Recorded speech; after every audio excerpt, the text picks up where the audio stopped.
I loved the rhythm of those scenes. I loved the sense of, I mean, was that partly improvised? Or?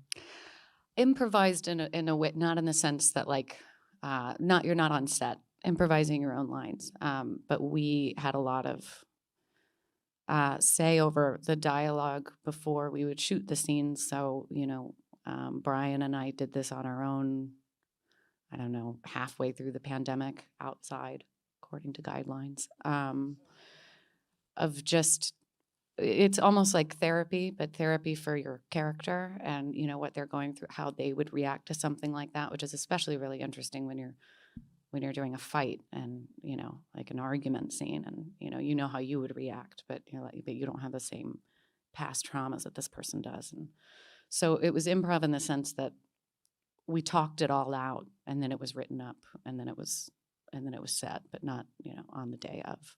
But then there were also days where we were like, none of this makes sense, scrap it, okay, let's do it, and then flip it all over again. I've never made a film like that in my life, and I think I would die if I had to do it again.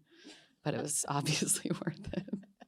But it struck me, and I mean, this may be a kind of mad theory, but that it has quite a contemporary film feel in that we're also used to sort of Western drama and the kind of rhythms and beats of the way that, and yet you also see that there's films like Drive My Car and Iranian films or whatever, that people are appreciating that there is something extra you can get from that. Yeah, the first thing that I fell in love with in the script, or I guess maybe the original novella, Red, White, and Water, was the melody of it. Was just this slow, melodic rhythm that just brings forward performance, and that's I love making those kind of movies. I love watching those kinds of movies. I also love superhero movies as much as the next person.